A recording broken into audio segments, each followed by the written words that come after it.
বুঝতে পারছেন না কেন আমি বুঝি না। হয়তো এরকম হইতে পারে যে আমি হয়তো একটু বেশি ডিপে চলে যাচ্ছি। আমার দোষ আছে এটা। রাইট। তো আমরা একটা জিনিস চিন্তা করি তবে। জাহিদ ভাই, জি। ডিপি দিয়েন, সমস্যা নাই, আমরা সেটাকে রিয়েল লাইফ উদাহরণ হিসেবে বুঝে ঠিক নিব। আছে, হ্যাঁ, ঠিক আছে। ডিপ না হলে পরে ডিপ হুম, লার্নিং এর ক্ষেত্রে সামনে গিয়ে তো মজা পাওয়া যাবে না। হ্যাঁ, ওগুলো দরকার আছে। সারা মানে জীবন আমরা করলে দেখা কয়েকবার যাবে। ধরুন, যেটা বলবো যে কয়েকবার আমরা আলোচনা করব। কারণ কি জিনিসটা আমাদের এমবেড করা দরকার।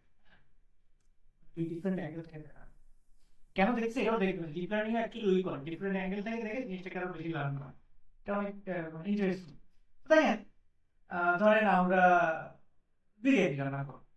হ্যাঁ, তো বিরিয়ানিতে ধরেন আমরা 1 কেজি চাল সাথে দেখা গেল যে 1 কেজি মাংস দিই, ধরেন সামহাও দিলাম। সেটা ফিক্সড, ওই অ্যামাউন্টটা ফিক্সড, ফিক্সড, ওটা একটা ফিক্সড জিনিস। আমরা কতটুকু চাল দিব মাংস দিব এটা ফিক্সড। এখন ধরেন আমি আহ, ধরেন মেগা বিরিয়ানির মতো একটা আমাদের এখানে একটা বিরিয়ানি হাউস আছে, এখানে পোলাপান যায় লাইন দিয়ে খায়। তো দেখা গেলো যে তারা সব থেকে ভালো বিরিয়ানি বানানোর চেষ্টা করছে তাদের chef।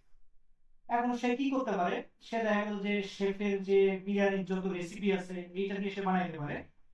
দেখা গেল সে ওয়ার্ল্ড ক্লাস মিশেলিন স্টার রেস্টুরেন্টের রেসিপি ইউজ করলো, বাট আমরা গ্রামের পোলাপান আমরা ওটা পছন্দ করলাম। তখন সে কি করলো, মানে এটাকে সে অ্যালগরিদম ইউজ করতেছে, রেসিপি মানে অ্যালগরিদম ইউজ করে বানাইতেছে, ওটা পছন্দ হলো না। তখন সে কি করলো, সে ডেটা রিভেন অ্যাপ্রোচ নিল। সেগুলো ঠিক আছে, বিরিয়ানির আমি 1 কেজি চাল 1 কেজি মানে যতটুকু মাংস আর চাল লাগে ওটা ফিক্সড। আমি কি করবো, আমার মশলাটা যেটা আছে ধরেন একটা হলো মশলা আর একটা হলো যে আপনার ধরেন তেল, এই দুইটা জিনিসই আমরা ধরে নিলাম যে এটা বিরিয়ানির উপরে ইফেক্ট ফেলে, বিরিয়ানির কোয়ালিটির উপরে ইফেক্ট ফেলে, কাস্টমার কতটুকু তৃপ্তি পাচ্ছে। তো এইটার জন্য আমরা দুইটা, আমাদের এটা হলো যে আমাদের মশলা, আর এটা হলো আমাদের তেল। তেল মশলায় সে বিভিন্ন ভাবে ট্রাই করবে, যে বাঙালি ওই যে ধরেন কারি পাতা দিল বা লেটুস ফেটুস দিয়ে বিভিন্ন ভাবে মানে আমরা সাজায় গুছাই দিয়ে দিল, কিন্তু এটা পছন্দ করতেছে, আমরা তেল মশলায় খাইতেছি। তো তখন সে কি করলো, সে শুরু করলো একটা পয়েন্ট থেকে, তার যে বেসিক নলেজ আছে ওই যে বিলিফ, তার বেসিক নলেজ আছে, সে কি করলো একটা অ্যামাউন্ট অফ এই এক্সটা এক্স হলো মশলা আর এক্স টু হলো তেল, আর তার কতখানি সে দিচ্ছে তার ওয়েট। ফিজিক্যালি এখানে ওয়েট বলতে পারি আমরা, যে কত গ্রাম মশলা মশলা দিচ্ছে কত গ্রাম তেল দিচ্ছে। তো সেটা দিয়ে সে একটা বিরিয়ানি তৈরি করলো, এবং আমার আলটিমেট গোল হলো ওয়াই, মানে কাস্টমারের পজিটিভ ফিডব্যাক। এখন আমি ওয়াই হ্যাট পাচ্ছি, ওয়াই হ্যাটটা আমি তৈরি করতেছি, এটা হলো বিরিয়ানি, তার তৈরি করা বিরিয়ানি। এখন এটাকে তাহলে আমি একটা নিউরন দিয়ে কিভাবে প্রেজেন্ট করতে পারি, একটা সিঙ্গেল নিউরন নেটওয়ার্ক করে আসছে, একটা সিঙ্গেল নিউরন দিয়ে আমরা কিভাবে প্রেজেন্ট করতে পারি। তো আমরা যদি দেখি আমাদের সেই নিউরাল নেটওয়ার্কের ইয়ার মতো, যে আমি প্রথমে একটা লিনিয়ার সাম নিব, পরে আমি একটা নন লিনিয়ার ট্রান্সফরমেশন নিব। ওকে, তো এটা যদি আমরা অলরেডি দেখছি তাহলে আমি ওই ডিসকাশনে গেলাম না। তো তখন আমি কি করবো, যে এখান থেকে x naught, x one, x two এগুলো নিব, এবং এইখানে হলো আমার সেই বিরিয়ানি রান্নার বাবুর্চি, বা এটা হলো আমার সেই নিউরাল নেটওয়ার্ক যার মধ্যে অপারেশনটা হবে। এবং সে, তো এই যে ওয়েটটা, এর সাথে ওয়েট মানে ওয়ান আছে, একটা ডাব্লিউ জিরো, এক্স জিরোর সাথে একটা ডাব্লিউ জিরো, যার ভ্যালু ধরেন এক্স জিরোর সাথে আমরা একটা স্ক্রিনটা দেখতে পাচ্ছি না। শেয়ার দেওয়া ওই এই ওই এখন আসছে, হ্যাঁ, স্ক্রিন এতক্ষণ শেয়ার, ছিল না। Screen share. শেয়ার আছে। জি। আচ্ছা আচ্ছা। আচ্ছা। তো দেখেন, এখন তাহলে এক্স নট এর ভ্যালু, এর সাথে একটা ওয়েট আছে না, ডাব্লিউ নট, এর ভ্যালু সবসময় ওয়ান, এখানে একটা ওয়ান। হ্যাঁ, আর ডাব্লিউ ওয়ান, ডাব্লিউ টু, কতটা তেল কতটা মশলা, দুইটা গেল, এটা ডাব্লিউ ওয়ান মশলা, আর ডাব্লিউ টু হলো যে আপনার তেল। এইবার তারপরে সে বিরিয়ানিটা তৈরি করলো, এইখানে সেই নন লিনিয়ার ট্রান্সফরমেশন হচ্ছে সামহাউ, যে ডাব্লিউ ট্রান্সপোজ এক্স এটা হচ্ছে, হয়ে সে বিরিয়ানি তৈরি করলো। এবার যে কাস্টমার, সে বলতেছে তোমার বিরিয়ানি, কেউ হয়তো বলতেছে যে বেশি নেগেটিভ, যে দেখা গেল যে 0.5 নেগেটিভ, কেউ বলতেছে যে আমার টার্গেট হলো পজিটিভ অনেক যাওয়া, কেউ বলতেছে পয়েন্ট পজিটিভ, দেখা গেল যে 0.7, এরকম বিভিন্ন বিভিন্ন রকম ফিডব্যাক দিচ্ছে। তো সেই ফিডব্যাকটা আমার যে গোল, যে আমার প্লাস ওয়ান হলো এটা আমার টার্গেট, সেটার সাথে আমি কম্পেয়ার করব, সেটার সাথে আমি এই ওয়াই হ্যাটটাকে ওয়াই এর সাথে কম্পেয়ার করব, এটা ওয়াই, এটা ওয়াই হ্যাট, এই দুটাকে কম্পেয়ার করে আমি এখানে, আমরা অ্যালগরিদমটা পরে শিখবো কিভাবে আমরা এখানে একটা ফিডব্যাক দিই। ফিডব্যাক দিলে মানে এই এররটা, যে ওয়াই আর ওয়াই হ্যাট এদের মধ্যে ডিফারেন্সটা আছে এইটাকে সাম আপ, ডিফারেন্স মানে সবসময় লিনিয়ার ডিফারেন্স না, আমরা বিভিন্নভাবে ডিফারেন্স মেজার করবো, যেটাকে লস বলা হয়, ওই লসটাকে আমি এখানে ফিডব্যাক হিসেবে দিব, সাম আপ দিলে এই W1 W2 W0 এই জিনিসগুলো আপডেট হবে, আপডেট হয়ে দেখা গেল নতুন আপনার W0 প্রাইম বা এটা সবসময় 1, এটা 1ই রেখে দিই, এগুলো হাতে হয় না, W1 প্রাইম W2 প্রাইম এখন চেঞ্জ হয়ে গেছে। পরে আবার সে বিরিয়ানি রান্না করে, মানে এই এলিমেন্ট গুলো তাকে দিল, যে আপনার মশলা তেল আর যে চাল আর মাংস আছে, এটাকে দিয়ে সে রান্না করে আবার দেখা গেলো ইউজারকে মানে কাস্টমারকে দিলে সে দেখা গেলো যে তখন যে 0.5 দিছিল সে বলে না ঠিক আছে তুমি তুমি প্লাস 0.5 পাই, মাইনাস 0.5 প্লাস 0.5 পাই, যেগুলো 0.7 সে দিল মেবি 0.9 বা 99, যে এগুলো অনেক আসেন। তো এইভাবে যতক্ষণ পর্যন্ত সেই সব কাস্টমারের কাছ থেকে অ্যাকসেপ্টেবল মানে পজিটিভ ফিডব্যাক না পাবে, সে জাস্ট এই ট্রাইটা চালায়। সেই দিক থেকে তার ইনগ্রেডিয়েন্ট এবং তার যে লেবার, ইনগ্রেডিয়েন্ট গুলো আমরা বলতেছি আমার ডেটা, আর লেবারটাকে বলতেছি আমরা নিউরাল নেটওয়ার্কের কম্পিটিশন, সেই নন লিনিয়ার ট্রান্সফরমেশন। এটা করে সে একটা আউটপুট দিচ্ছে, তারপরে অ্যাকচুয়াল তার এক্সপেক্টেড ভ্যালুর সাথে কম্পেয়ার করে একেবারে একটা ফিডব্যাক দিচ্ছে, বলতেছে তুমি এতটা খারাপ করছো এতটা ভালো করছো।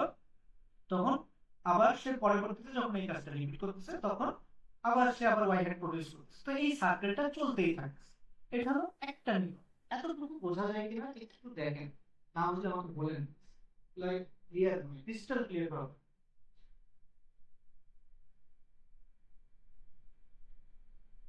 কারোর কোশ্চেন আছে?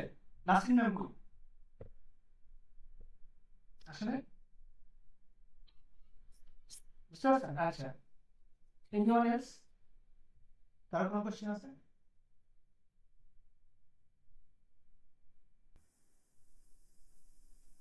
সবাই মেবি বুঝছে এবার। সবাই বোঝার দরকার নেই, নিজেরা একটা নিউরন নিজেরা ফিডব্যাক দিই, সবাই একসাথে চিল্লে উঠলে সমস্যা নেই। ফিডব্যাক না দিলে আমি আরো, কারণ আমরা মেশিন লার্নিং শিখছি, তো এখানে আসলে আমরা ফিডব্যাক না। যাই হোক, ভাই এই পর্যন্ত ঠিক আছে ভাই, আমরা সামনে আগাইতে পারি। তো এখন দেখেন হলো যে আপনার আমার এই বিজনেসটা দেখা গেল যে মেগার বিজনেসটা বিরিয়ানি বিজনেসটা অনেক সাকসেসফুল হলো, তখন সে দেখা গেলো যে তার কিচেন ক্রু নিল, দেখা গেলো আগে একটা বাবুর্চি ছিল এখন 3টা বাবুর্চি। এখন তারপরে এখান থেকে র মেটেরিয়াল আসতেছে, সব কিচেন গুলোতে আসতেছে। এইবার দেখা গেল যে এতটাই সাকসেসফুল হইলো যে তার একটা মার্কেটিং ব্রাঞ্চ লাগে অ্যাড দেওয়ার জন্য। দেখা গেল যে নায়ক নিছে যে বলছে ওয়াও কি স্বাদ, হ্যাঁ। তারপরে দেখা গেল যে এখানে এসে ওনারের কাছে এটা ওনার একটা বিজনেস হয়ে গেল, আপনি এখন প্রথম শুরু করেছিলেন, এখন আপনি ওনার, আপনি আর কাজ করেন না, লোকজন দিয়ে খাটান, হ্যাঁ। তো তাহলে এইখানে সেই এখন আমি দেখতেছি আরেকটা এক্সপেকটেশন দিচ্ছে প্রফিট, ওয়াই হ্যাড তো প্রফিটটা রেসিপি যখন ভালো হয়ে গেছে তখন আমি বিজনেস সেটিং থেকে দেখতেছি যে আমি প্রফিটটা প্রেডিক্ট করব। তাহলে কি হবে, এক্স যে আমার যে ইনপুট গুলা, আমার যে x0 x1 x2 এগুলো সব ঠিক আছে, এরা সব জায়গায় তো যাইতে হবে, তাই না? ওই যে বললাম যে সবাইকে দিতে হবে, এখানে যাবে এখানে যাবে এখানে যাবে, তারপরে এখানে যাবে এখানে যাবে, ইনগ্রেডিয়েন্ট গুলো সবগুলো আপনার শেফের কাছে যাবে, হ্যাঁ। কিচেনের যারা ক্রু আছে সবার কাছে যাবে, গেলে তারা এটা মার্কেটিং টিমের কাছে দিবে, তাদের যেটা আউটপুট এটা তারা মার্কেটিং টিমের কাছে, এবং মার্কেটিং এরও অনেকগুলো গ্রুপ আছে, সেম সেম সব থাকবে, এটা জাস্ট ধরে নেন যে অনেকগুলো আছে। তো তারপরে দেখেন যে এইখানে যাবে, দ্যাট মিন্স প্রত্যেকে তার নেক্সট লেয়ারে সবগুলো নিউরনের মধ্যে যাবে। দ্যাট মিন্স তাহলে এই রান্নার ইনগ্রেডিয়েন্ট গুলো গেল কিচেনে, কিচেনটা রান্না করে মানে সবগুলো ইনগ্রেডিয়েন্ট সব কিচেনে গেল, সবগুলো কিচেনের মধ্যে রান্না করে সবগুলো মার্কেটিং এজেন্সিকে দিল। তারা এবার যে বেচা কেনা করে তাদের যে প্রফিট টফিট তারা ক্যালকুলেট করলো, এর মাধ্যমে ওনারের কাছে প্রফিটটা দিল, ওনার এই প্রফিটটা দিল। এখন ওনারের একটা এক্সপিরিয়েন্স আছে, সে দেখা গেল প্রফিট কত আপনার কস্ট হয়েছে না এক্সপেন্স কত আছে, তার রেভিনিউ কেমন আসতেছে, সেখান থেকে প্রফিট কত, আসলে প্রফিট আর রেভিনিউ কিন্তু আলাদা। তো তো তাহলে তার প্রফিট কত আসতেছে, তো সেটা যদি কম আসে দেখা গেল প্রফিট হয়তো ডাউন যাচ্ছে, হ্যাঁ। তার এক্সপেক্টেড প্রফিট ছিল কিন্তু যেই প্রফিটটা সে দিচ্ছে ওইটা মেবি লেস দেন তার এক্সপেক্টেড। তাহলে এই যে ডিসক্রিপেন্সিটা যে ডেল ওয়াই যতটুকু আর কি ঘাটতি, তখন সে এখানে একটা সিগন্যাল দিল, সেখানে একটা সিগন্যাল দিল, একটাই সিগন্যাল। এটা হলো ডিপ লার্নিং সব থেকে অ্যামেজিং জিনিস, যে এখানে সে একটাই সিগন্যাল দিল এবং এই সিগন্যালটা এদিকে গেল, এদিকে গেল, এদিকে গেল, প্রথম লেয়ারে গেল। প্রথম লেয়ার চিন্তা করতেছে, মানে ওনার এসে ধরনের সাথে মিটিং করে বলতেছে যে তোমরা কি মার্কেটিং করতেছো না করতেছো, আমার তো প্রফিট কম আসতেছে, তোমরা দেখো কি চেঞ্জ করা যায়। তো ওরা নিজেদের মধ্যে কিছু মডিফাই করলো, দ্যাট মিনস এদের যে ডাব্লু গুলো, এদের যে করেসপন্ডিং ডাব্লু গুলো ওইটাকে একটু আপডেট করলো। তারপর ওরা ভাবলো যে আমরা তো অ্যাকচুয়ালি যেটা পাইতেছি কিচেন থেকে, যেটা পাইতেছি ওটার উপরেই তো আমরা মার্কেটিং করতেছি, তাহলে শুধুমাত্র তো আমাদের একার দোষ না। তাহলে ওরা আবার বলতেছে, মেসেজটাকে পৌঁছায় দিচ্ছে কিচেন, যে কিচেন ক্রু আমরা তো দেখা গেলো যে মালিকের কাছ থেকে একটা ফিডব্যাক পাইছি যে লাভ তো কমে কমতির দিকে, তাহলে আমরা নিজেরা কিছু উদ্যোগ নিচ্ছি, তোমরা দেখো কি করা যায়, কারণ তোমরাই তো রান্না করো।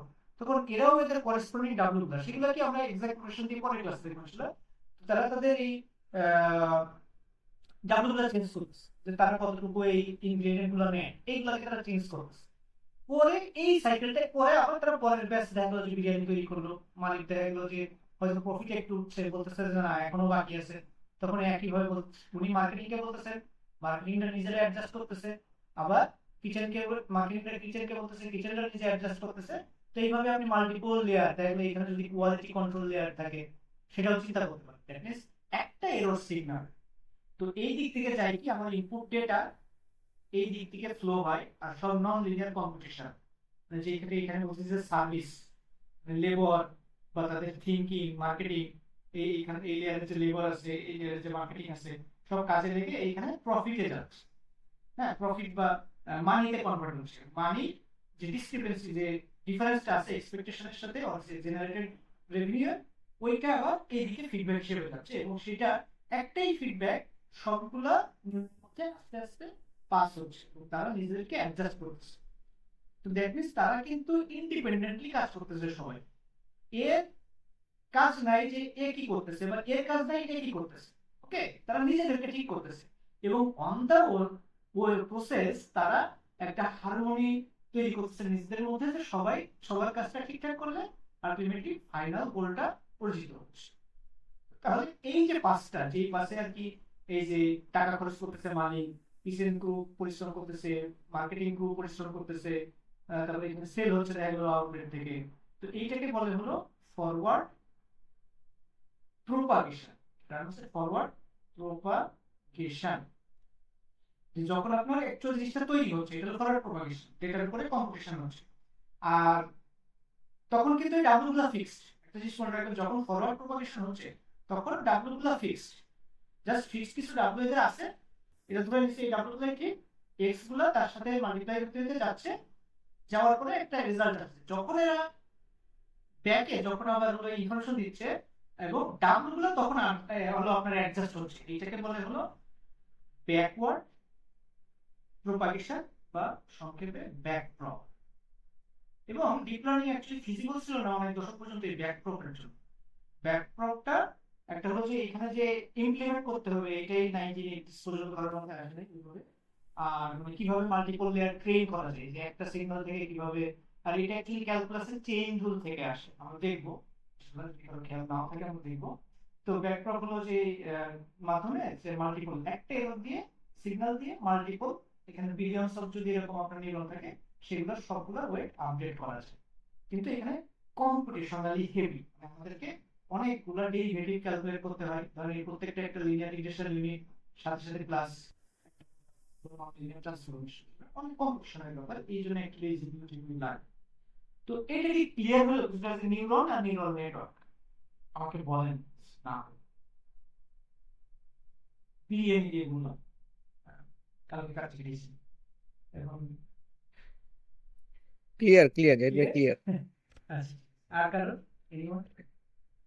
জাহিদ ভাই, ওই মাঝখানের লেয়ার গুলো তো হিডেন লেয়ার বলা হবে না? হ্যাঁ, জেনারেট ওগুলো আমরা আসবো। হ্যাঁ, বারবার এটা আমরা বলছি কি, এটাকে বলা হয় যে আপনার progressive disclosure of complexity, that means আমরা আস্তে আস্তে লেয়ার গুলা মানে তুলবো, ধরেন যে মাঝখানে আরো কি আছে আরো বুঝে যাওয়ার চেষ্টা করবো, হ্যাঁ, একটু হাই লেভেল, তারপর আর একটু যে কাছে থেকে দেখবো। দ্যাট মিন্স আমরা একটু সময় নিব থিওরিটা বিল্ড আপ করতে। বললে কি হবে, যখন আমরা পাইটর্স ইউজ করব তখন দেখবেন যে এটা মানে মনে হবে যে একদম জলখাতা হয়ে গেছে। আর কারোর কোশ্চেন আছে এটা নিয়ে, কোনো কোশ্চেন আছে প্লিজ আমাকে বলেন, আমি আরো কিছু জিনিস বলবো। উম, জি ভাই, আমার একটা হ্যাঁ আসলো বলেন। আর কি question, যে উম, আমরা হচ্ছে ডিপ লার্নিং যেটা তখন বললাম যে সেটা হচ্ছে নন লিনিয়ার কাজগুলা বেশি করে আর কি, বা ভালো করে। তাহলে ওই যে আমরা যে লিনিয়ার রিগ্রেশন, যেটা গ্রাফে যেগুলো হচ্ছে মানে লিনিয়ারলি রিলেটেড বা লিনিয়ার রিলেশন আছে, তাহলে সেই ক্ষেত্রে কি সেরকম গ্রাফে কি এই ডিপ লার্নিং এর প্রয়োজন নাই না, এরকম? এই জন্য মেশিন লার্নিং আপনাদের পড়ানোর সময় আমি বলছিলাম যে ডিপ লার্নিং যতই শাইনি টেকনোলজি হোক, এটার একটা পার্টিকুলার ইউজ সিনারিও আছে। আর মোস্ট অফ দ্য টাইম আমরা অ্যাকচুয়ালি ট্যাবুলার ডেটা নিয়ে কাজ করি, কমার্শিয়াল ডেটা, যেমন এক্সেল শিটে যে ডেটা থাকে, এবং সেই জন্য মেশিন লার্নিংই এনাফ। ওকে, এই জন্য আমরা মেশিন লার্নিংটাও শিখবো অনেক ভালো করে, শুধু ডিপ লার্নিং। কিন্তু কিন্তু ভাইয়া আমাদের আমাদের মানে যে দৈনন্দিন বিজনেসে, হ্যাঁ তারপরে হচ্ছে গিয়ে ওখানে তো বেশিরভাগ লিনিয়ার রিলেশনে বেশি, তাই না? হ্যাঁ, বিজনেসের শুধু ক্ষেত্রে। লিনিয়ার আমাদের ক্লাসে খুব ভালোভাবে জানতে হবে। আপনি দেখবেন যে জবের সার্কুলারগুলোতে অধিকাংশ দেখা যায় যে মেশিন লার্নিং এর অ্যালগরিদম, ডিপ লার্নিং কিন্তু স্পেশাল কিছু জবে থাকে। সব জায়গায় এখন রাখা শুরু করছে, কিন্তু ইউজ কেস কম, কমার্শিয়াল ডেটা, এবং ওইখানেই কিন্তু আপনার সব থেকে বেশি মানি বা জব কমার্শিয়াল। কয়টা বা ওপেন হ্যাঁ, এআই কোনো কোম্পানি আছে না? জি আচ্ছা, তো জি। এখন তাহলে এখন আরেকটা পার্সপেক্টিভ থেকে দেখি যে এমএল আর ডিপ লার্নিং এর পার্থক্য। এই কোশ্চেনটা কেউ আমাকে করছে একটা ব্যাচে, মানে আপনাদের লাস্ট ব্যাচে, মানে যাই হোক, যে আমরা যখন ধরেন এই লিনিয়ার রিগ্রেশন করার সময় W1 x1 W2 x2, এটা আরেকটা এক্সাম্পল, তাহলে W3 x3 এরকম ধরি। তারপরে ধরেন যে আমরা কখনো হয়তো এরকম ধরি যে W1 x1 square, W2 x2 square, মানে আমরা বলতেছি যে পলিনোমিয়ালটা আমরা ইনক্লুড করি, 2 ডিগ্রি পলিনোমিয়াল, 3 ডিগ্রি পলিনোমিয়াল। এখানে একজন একটা কোশ্চেন করছিলেন যে এই যে লাইনগুলো আমরা নেই, তাহলে এটা আমাকে ধরে নিতে হচ্ছে, তাই না, যে আমাকে আগে থেকে লাইনটার নেচার সম্পর্কে, যে লাইনটা লিনিয়ার হবে না কার হবে, এইটা আমাকে দেখতে হচ্ছে। ওই যে ডেটা ভিজুয়ালাইজেশন করে, তারপরে স্ক্যাটার প্লট, লিনিয়ার রিগ্রেস, মানে আপনার ওই লিনিয়ার প্লট প্লট করে আমাকে দেখে নিতে হচ্ছে, পেয়ার প্লট প্লট করে, যে অ্যাকচুয়ালি কোন ধরনের লাইন, যে ডেটাটা যদি এরকম হয় তাহলে মেবি লিনিয়ার, যদি এরকম হয় নন লিনিয়ার। তো এরকম একটা কোয়েশ্চেন ছিল ওই সময়, যে আমরা তাহলে কি ধরে নিচ্ছি লাইনটা। তো অ্যাকচুয়ালি হ্যাঁ, আমরা যখন ক্লাসিক্যাল মেশিন লার্নিং করি, তখন সেই প্রবলেমটার মানে সলিউশনের নেচার বলতে আমি যেটা বোঝাচ্ছি, একটা ক্লাসিফিকেশন প্রবলেম দিয়ে বোঝাই। এটা কি বুঝলেন, যে আমরা অ্যাকচুয়ালি কোন ধরনের ইকুয়েশন ফিট করব, কোন ধরনের সলিউশন নিব, এটা আমাদের আগে থেকে বলতে হবে। কিভাবে আমরা বলতেছি, ধরেন একটা ফানি ডেটা সেট আছে, ফেক ডেটা সেট, যে স্টুডেন্ট স্লিপ আর হলো যে আপনার স্টাডি, কয় ঘন্টা ঘুমাইছে আর কয় ঘন্টা আর কি সে পড়ছে পরীক্ষার আগে থেকে, এবং সে পাস হওয়ার ফি। দেখা গেল যে কেউ 6 ঘন্টা পড়ছে, 7 ঘন্টা ঘুমাইছে, সে পাস করছে। 5 ঘন্টা ঘুমাইছে, 4 ঘন্টা বা 5 ঘন্টা পড়ছে, দেখা গেল ফেল করছে। তো এরকম ডেটা আছে, দেখা গেল 6 ঘন্টা পাস করছে, জাস্ট ফেক ডেটা ধরো। তো এইখান থেকে আমাকে বের করতে হবে যে একটা স্টুডেন্ট, সে যদি আমরা একটা স্টুডেন্ট আসে, সে যদি সাম অ্যামাউন্ট অফ টাইম ঘুমায় আর সাম অ্যামাউন্ট অফ টাইম পড়ে, তাহলে সে পাস করবে আর ফেল করবে। ওকে, এটা আমাকে প্রেডিক্ট করতে হবে। তো এই ডেটা সেটটা ধরেন এরকম, যে আমি যদি প্লট করি লেভেল ডেটা সেট, এই পাশেগুলো হলো ফেল, আর এইগুলো হলো যে আপনার পাস, পাস। তাহলে এখানে আমি একটা লাইন প্লট করতে পারবো, একটা লাইন প্লট করতে পারবো, এগুলো পাস আর এগুলো ফেল। যে লাইনটা সেপারেট করবে, ক্লাসিফাই করবে, যে যদি তার দেখা গেলো স্লিপ আওয়ার আর স্টাডি ইন আওয়ার, এই দুইটা কম্বিনেশন যদি এর নিচে থাকে, লিনিয়ার কম্বিনেশন, এটা সহ সাম ওয়েট সহ, তাহলে আমি বলবো ফেল, আর উপরে থাকে বলবো পাস। এটা পারফেক্ট না, এটা সিম্বলাইজ করার জন্য এই পাশে একটা ভুল রাখছি, এই পাশে একটা ভুল রাখছি, এটা পারফেক্ট হবে ক্লাসিক্যাল লিনিয়ার। হ্যাঁ, লিনিয়ার রিগ্রেশন। কিন্তু একটা জিনিস আমাকে কিন্তু আগে বলে দিতে হচ্ছে যে আমার ওয়াই যেটা হবে, ওয়াই হ্যাট যেটা হবে, বা অ্যাকচুয়াল রিলেশনশিপ, ওইটা হবে W1 x1 plus W2 x2, এইটা। এখন আমি যদি এখানে একটা কার্ভ ফিট করতে চাই, তাহলে আমাকে মেবি এখানে w3x² 3x1² w4x2² এরকম আমাকে আগে থেকে বলে দিতে হবে যে আমি এই রিলেশনশিপটাই ফিট করতে চাই, মানে এইরকম ন্যাচারাল কার্ভ ফিট করতে চাই, রিলেশনশিপটাই না এরকম ন্যাচারাল কার্ভ ফিট করতে চাই, ওই কার্ভটাকে মডিফাই করো। আর যখন লিনিয়ার সিস্টেমটা লাইন ফিট করতে চাই, লাইনটা কোথা দিয়ে যাবে আর তাহলে কার্ভটা কোথা দিয়ে যাবে এটা তুমি ডেটা থেকে দেখো, কিন্তু ইনিশিয়াল যে সেটআপ যে আমি কোন মডেল ইউজ করব, যে লিনিয়ার না লজিস্টিক না এসবিএম, সবগুলো কিন্তু পারপাস ওই যে লিনিয়ার ক্লাসিক্যাল এভাবে আমরা যেটা করি যে আমরা ডিফারেন্ট অ্যালগরিদম কেন ইউজ করি, যে আমরা কোন লাইন বা হয়তো এরকম একটা লাইন বা এরকম ন্যাচারাল লাইন বা এরকম ন্যাচারাল লাইন এটা আমাকে আগে ইকুয়েশনের মধ্যে বলে দিতে হয়। এখন লাইনটা ডেটা কোথা দিয়ে যাবে এইটা ডিপেন্ড করে W1 এর ভ্যালু W2 এগুলোর ভ্যালুর উপর। এইটুকু কি বুঝতে পারছেন কি বলছি? আমার একটু এই ফিডব্যাক তাহলে বলতে এটুকু বোঝা গেছে যে আমি কি বলতে চাচ্ছি? Anyone? না ভাইয়া বুঝি নাই। আচ্ছা, ঠিক আছে। তো আচ্ছা এ আমি দেখ- এক্সাম্পল দেখ- ধরেন এরকম একটা ক্লাসিফিকেশন প্রবলেম আছে,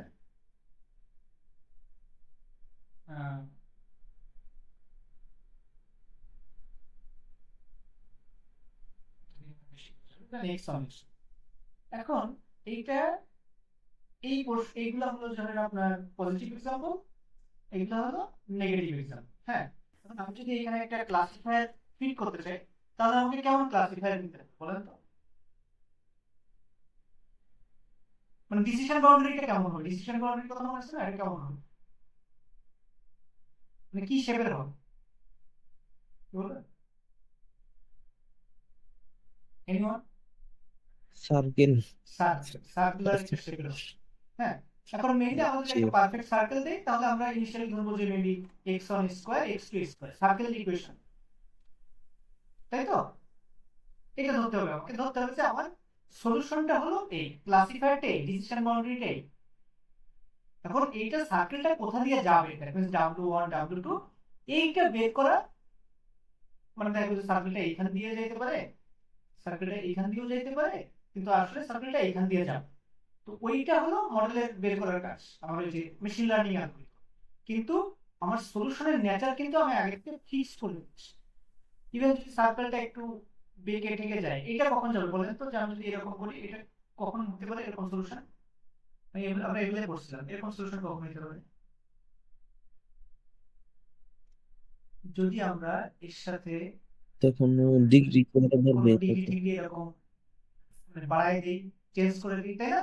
যে একটু কার্ভ হয়ে যাবে বেশি। হ্যাঁ হ্যাঁ হ্যাঁ, দ্যাট মিন্স কিন্তু ওইটা যে ডিগ্রি কার্ভই করলে হবে, আরো কাজ যদি কার্ভ হবে এটা কিন্তু আমাকে আগে থেকে বলে দেওয়া লাগতেছে যে এই সলিউশনের নেচারটা circular in nature. Okay, that means আমাকে কিন্তু আগে থেকে একটা অ্যাজাম্পশন করা লাগতেছে প্রবলেমটার নেচার সম্পর্কে বা স্পেশালি সলিউশনটার নেচার সম্পর্কে, যে এখানে ক্লাসিফায়ারটা একটা সার্কুলার শেপের হবে। ক্লাসিক্যাল এমএল এটা একটা বড় লিমিটেশন যে আমার ফিচারগুলো কেমন হবে, যে আমার কোনো এক্সট্রা ফিচার লাগবে কিনা বা কতটুকু ফিচার লাগবে, দ্যাট মিন্স আমার সলিউশনের নেচারটা কেমন, যে এখানে একটা সার্কুলার স্টার, এখানে যে সেপারেটিং যে ডিসিশন বাউন্ডারিটা বা হাইপার প্লেন বলা হয় ওইটা অ্যাকচুয়ালি একটা সার্কেল হবে, এটা আমার আগে থেকে জানা লাগে যদি আমি ক্লাসিক্যাল এমএল দিয়ে সলভ করতে চাই। যেমন আমরা করতেছিলাম যে W1x1 প্লাস W2x2 আমরা ধরে নিয়েছিলাম এটা একটা লিনিয়ারলি সলভেবল ধরেন আপনার প্রবলেম। তো এই প্রবলেমটাতে যদি আমি এটা ইউজ করি তাহলে কিন্তু সলভ হবে না। দ্যাট মিন্স আমাকে পারফেক্ট মানে অপটিমাম সলভারটাও খুঁজে বের করতে হবে, দ্যাট মিন্স অপটিমাম ইকুয়েশনটাও খুঁজে বের করতে হবে। দ্যাট মিন্স আমরা হাইপোথিসিস, এই জন্য এটাকে হাইপোথিসিস বলা হতো। আমি বলছিলাম যে f of x W1x1 ধরেন W2x, এখন যেহেতু আমি এটা অ্যাজিউম করে নিচ্ছি এটা আমার হাইপোথিসিস, জন্য এটার একটা আলাদা নাম ছিল হাইপোথিসিস মেশিন লার্নিং এর পুরানো। হ্যাঁ, যে আমি ধরে নিচ্ছি আগে নেচারটা এরকম, পরে W1 W2 গুলো চেঞ্জ করব। ডিপ লার্নিং এ আমার এটা ধরা লাগে, ডিপ লার্নিং এ আমি জাস্ট আমার মতো করে লেয়ার শেপ দিয়ে যাব, ওরা জাস্ট এদের মধ্যে ইন্টারঅ্যাকশন টার্মগুলো। আরেকটা জিনিস বলছিলাম যে এইগুলোর অ্যাকচুয়ালি মানে কি, মানে আমরা যখন ফিচার চেঞ্জ করি যে ইন্টারঅ্যাকশন টার্মগুলো অ্যাকচুয়ালি কতটা ইম্পর্টেন্ট এটা খুঁজে বের করা। তো এখানে দেখেন সবাই সবার সাথে ইন্টারঅ্যাক্ট করতেছে, মানে একটা লেয়ার পরবর্তী লেয়ারে সবার সাথে ইন্টারঅ্যাক্ট করতেছে। সুতরাং কেউ যদি দেখলো যে এইটার হয়তো খুব একটা ভ্যালু নাই তাহলে এটা জিরোর কাছাকাছি চলে আসবে। এবং সেম জিনিসটা করার জন্য আমরা একটা লাসো রিগ্রেশন করছিলাম, মনে আছে মনে হয় আপনাদের? যে আমরা কোনো ফিচার যদি নট সো ইম্পর্টেন্ট হয় তাহলে আমরা লাস্টে ইউজ করবো, তাহলে যারা ইম্পর্টেন্ট না তারা জিরোর কাছে বা জিরো হয়ে যাবে।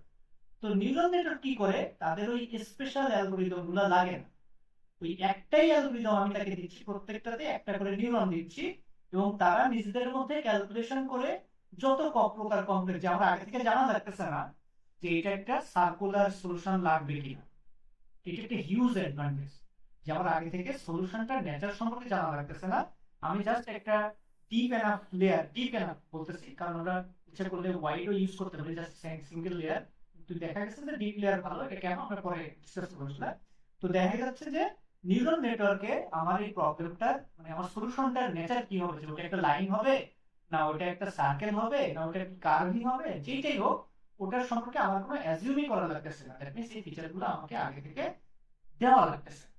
সেটাই আমি আগে বলতে চাচ্ছিলাম, যেটা থেকে আপনাদের ইয়ে হয়েছিল যে অ্যাকচুয়ালি যে এইখানে যে আমি যদি এই পোর্শনটা ঢেকে দেই তাহলে এরাও একটা একটা করে ফিচার, যে ফিচারগুলো লার্ন করা, যে ফিচারগুলো অ্যাকচুয়ালি লার্ন ফিচার, আমার অটোমেটিক্যালি লার্ন ফিচার, এটা আমাকে বলে দেওয়া লাগতেছে। এবার কি বোঝা গেল, ক্লিয়ার হলো জিনিসটা যে কি করতেছে অ্যাকচুয়ালি নিউরাল নেটওয়ার্ক? জি ভাই। তুই কি ক্লিয়ার হচ্ছে ভাই? হ্যাঁ হ্যাঁ আচ্ছা ঠিক আছে। ক্লিয়ার। আচ্ছা কই মাথার উপর দিয়ে যাওয়া নাসিম ম্যাম কই ক্লিয়ার হচ্ছে? নাসিম ম্যাম ক্লিয়ার হচ্ছে এটা? শোনাস লাগে এই ওই নম্বরটা জি ভাইয়া বুঝছি, মানে আর একটু হচ্ছে যে রিক্যাপ আচ্ছা ঠিক আছে। আচ্ছা ফান্ডান করে কিছু মনে করেন না, যাই হোক আমার কাছে বেশি সিরিয়াস হবে না। তো কারোর কোনো কোশ্চেন আছে যেটুকু আজকে আলোচনা হলো আমি আজকে আর দিব না, আমার একটু আলোচনা আছে, কারোর কোনো কোশ্চেন আছে? Anyone anything? লাস্ট ক্লাসের কোশ্চেন আছে, লাস্ট ক্লাসেরটাও বলতে পারেন। আর প্লিজ আপনারা ভিডিওটা যখন ক্লাস হয় তখনই মানে আপনারা ওই দেখা গেলো 3 দিন মনে হয় একটা গ্যাপ থেকে ওর মধ্যেই দেখেন, কারণ অনেক টপিকস আসবে। এই জিনিসটা খুব ইজি, এই জিনিসটা খুব মানে ইজি বলা যাবে না, খুব সিম্পল, এই জন্য ট্রিকি। জিনিসটা এত সিম্পল হয়ে এত অ্যামেজিং কাজ করে, তো এটা অ্যাকচুয়ালি নন ইনটুইটিভ। যে আমরা ইউজুয়ালি জানি যে কমপ্লেক্স টাস্ক সলভ করতে গেলে আমাদের কমপ্লেক্স জিনিস লাগবে, কিন্তু ডিপ লার্নিং এর ক্ষেত্রে যেটা হচ্ছে যে এটা নেচারটা এত সিম্পল, কিন্তু এটা এত ভালো কাজ করে অনেকগুলো সিম্পল কম্পোনেন্ট মিলে, যে জন্য আমাদের অনেক সময় ইনটিউশনের বিরুদ্ধে চলে যাচ্ছে, কেন করতেছে এটা হয়তো মানে এর মধ্যে অবশ্যই কিছু ডিফিকাল্ট কিছু থাকতে হবে, এটা আমার মনে হয় এটা মানুষের একটা নেচার, যে এখানে কিছু ডিফিকাল্ট নাই কিন্তু আমাদের মনে হয় কিছু ডিফিকাল্ট থাকতে হবে, নাহলে এত ডিফিকাল্ট কাজ করতেছে কেন। কিন্তু এই ক্ষেত্রে আমি জাস্ট একটা জিনিস বলছি, সিম্পল আর ট্রিভিয়ালের মধ্যে একটা পার্থক্য আছে। তো সিম্পল হলো ট্রিভিয়াল আর সিম্পল, এটা ট্রিভিয়াল আর সিম্পল। ট্রিভিয়াল হলো ধরেন জুতার ফিতা বাঁধ, যেগুলো যার প্রতিদিন জুতার ফিতা বাঁধ দেয় তার এটা মানে চোখ বন্ধ করে বা হাতে অটোমেটিক করে দিতে পারে। সিম্পল হলো ধরেন জুতার সেলাই করতে পারে, ইটস নট সো পাওয়ারফুল। জুতার ফিতা বাঁধা ইটস ভেরি পাওয়ারফুল, জুতার সেলাই করা আই থিঙ্ক কারোর বুঝতে সমস্যা হবে না। তারপর যদি এক্সাম্পলটা একটু ইয়ে হয়, তো আমি জাস্ট বলতেছি যে ট্রিভিয়াল মানে খুব ইজি একটা কাজ, কিন্তু just not so meaningful, not so impact, বা বলতে গেলে পাওয়ারফুল। আমি ওই সেন্সে বলতেছি না জুতার ফিতা ইম্পর্টেন্ট না, কিন্তু দাদা আমি আমার জুতার ফিতা বলতেছি আমারই জাস্ট কাজে লাগতেছে, বাট একটা ট্রিভিয়াল কাজ হয়ে গেছে, এটা দিয়ে আমার খুব হাই ইম্প্যাক্ট কিছু নাই। কিন্তু যে বেচারা হলো আপনার জুতা সেলাই করতেছে, দেখো কারোর একজনের জুতা খুব ইম্পর্টেন্ট কাজ হচ্ছে, জুতা ছিঁড়ে গেছে, হ্যাঁ, তখন তার যদি কেউ সেলাই না করে দেয়, তার ওই জুতা যদি কেউ সেলাই না করে দেয় তাহলে তার খুব প্রবলেম হয়ে যায়। তাহলে তার ওই যে জুতা সেলাইয়ের কাজটা, এটা খুব পাওয়ারফুল সিম্পল কাজ তার জন্য, যে রেগুলার জুতার ফিতা বাঁধে তার জন্য একটা ট্রিভিয়াল কাজ, কিন্তু এটা হাই ইম্প্যাক্ট। অনেকের জন্য অনেক ইম্প্যাক্ট না, বা তার নিজের জন্য খুব হাই ইম্প্যাক্ট না, যে ওইটা পরে সে আবার বেঁধে নিতে পারে। বাট যদি তিনি তখন সেলাই করে না দেন যার জুতাটা আছে ও নিজে সেলাই করতে পারবে না। That means it's a simple কাজ যে করতেছে তার কাছে, বাট ইটস এ পাওয়ারফুল কাজ। ওকে, তাহলে সিম্পল আর ট্রিভিয়ালের মধ্যে এটা হলো পার্থক্য। জটিল হইতে হবে এমন কিছু নাই। তো ডিপ লার্নিংটা হলো একটা সিম্পল টেকনোলজি, নট ট্রিভিয়াল। এটা পাওয়ারফুল, নট সেটা ডিফিকাল্ট না, easy task, but it's powerful. But powerful কখন? যখন এটাকে আমরা প্রপারলি ইউজ করতে পারবো। যখন জুতা সেলাই করতে বলছে এখন যদি পা সহ সেলাই করে দেয় তাহলে তো সমস্যা, তাই না? কারণ এই জন্য জুতাটা এই সেলাই করে জায়গায় শিখছে সেলাই করে। অনেকে বলে যে পুরো জুতাটা সেলাই করে দিই, জানতে হবে যে কোথায় আমাকে এই কাজটা করতে হবে। তাহলে ট্রিভিয়াল না, সিম্পল কাজ ট্রিভিয়াল। তো এইটাই আজকে ইয়ে ছিল, আপনারা একটু দেখেন আর কাভার দিয়ে